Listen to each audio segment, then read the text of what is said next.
Hello guys! So ngayon pupunta kami sa garden center. So see you there! Bye!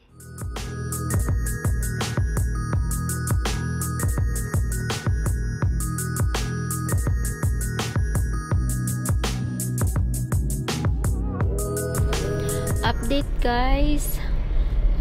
Dito na kami sa daan. Papunta na kami sa garden center. Ito pala yung malaking statue na may ibong malaki na hawak. Hindi ko alam kung anong pangalan yan. So maganda yung panahon ngayon, walang kaulap-ulap, blue na blue ang sky. So pero malamig na siya guys, kahit parang tingnan nyo maganda yung panahon pero malamig na siya. Mayroon pa ditong yung ibang kahoy, pa siya fall, pero yung iba nafu-fall na yung dahon nila. Nandun na sa ground. Dito na kami guys, malapit na kami sa garden center. So ito banda naman, yung mga kahoy nila buo pa yung dahon. Yung iba green pa.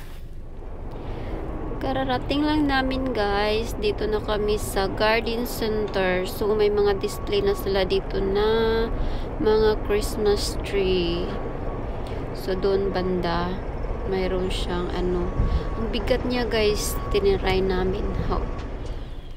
So sa loob na kami, ito yung mga flowers na pang autumn. Ang ganda talaga ng arrangement guys. Ang ganda ng mga bulaklak. Pero yung arrangement nila magdepende din. Ang mahal, kung mas maganda, mas mahal. Pero sulit naman siguro kung may pera talaga. Pang gusto mo talaga siyang kunin. Hindi ko kilala yung mga flower na nilagay nila talaga. Look ang ganda talaga ng arrangement nila. Gusto ko tong parang orange na iwan. Ang ganda talaga guys, na-amaze talaga ako sa mga fall color. Super ganda. Parang carrots kung tingnan mo sa malayo. Ang yellow, maganda talaga siya. Ganda. Tapos doon naman banda, ito, bumili kami nito ng isa pero madali lang siyang nag-turn to iwan, basta hindi na siya healthy.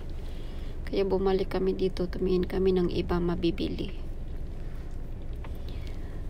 Ito naman para siyang parang gulay na hindi ko mawari. Iwan. Parang kale or hindi ko siya kilala na guys. Hindi ko kasi natingnan kung anong pangalan ng so ito siya. Mayroon pang mangilan-ngilan na bumibili ng mga autumn flower. Kahit malamig na talaga siya. Mayroon kami nitong ganito. Pero na siya. Hindi na siya maganda. Hindi na talaga siya healthy tingnan. Ang ganda talaga ng mga kulay autumn.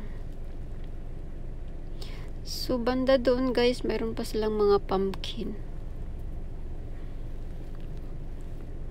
Ito siya, parang kale na iwan. Gusto ko tong pink guys. Ang ganda. Girly na talaga siya. Girl na girl. Ang ganda talaga ng arrangement, no? Yung mga nakalaylay lang na mga plants. Ito parang siya. Parang cabbage na iwan. Ito yung ano bang pangalan nitong flower na to? Nakalimutan ko.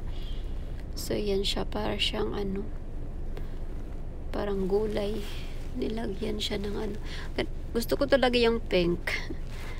Ito ang lalaki ng mga ano guys, ang lalaki ng mga pumpkin. Sinubukan ko siyang buhatin, ang bigat. So, ayan pa siya. Madami pa silang mga autumn display.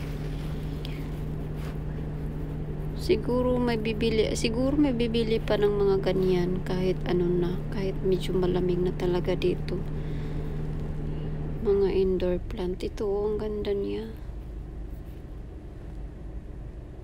Parang kale. Kale na gulay. Iba-ibang kulay. May white at saka may purple na di maintindihan. Yan. So,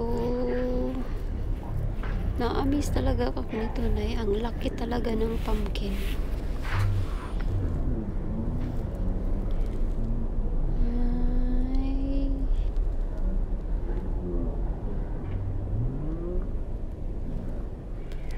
So, madami-dami pa silang pumpkin. Iwan ko kung may bumili pa niyan. Di ko rin sigurado kasi sa amin hindi na kami nagbibili nan. Bumili kami ng dalawa, yun lang. Kasi ang bigat din niya.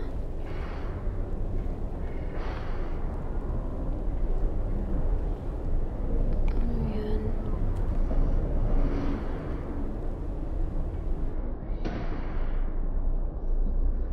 So, yun lang guys. Bye-bye.